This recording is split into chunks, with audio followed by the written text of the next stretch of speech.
কেউ যদি তোমার সাথে কথা না বলে থাকতে পারে, তার সাথে কথা বলার জন্য পাগলামিগুলো ছেড়ে দাও, কারণ তোমার আকুলতা কখনো সে বুঝবে না।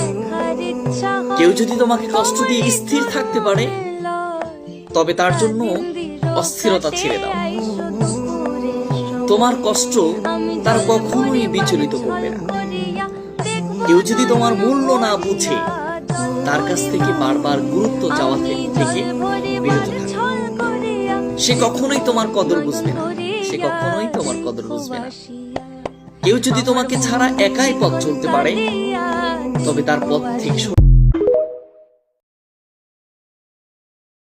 না। যদি নরকে যেতে না চান, যদি বেদনার জগতে আসতে না চান, ভগবান গোবিন্দের ভক্ত হয়ে গোবিন্দের কাছেই ফিরে যেতে চান, তাইলে আপনাদের 4টি পরীক্ষা দিতে হবে।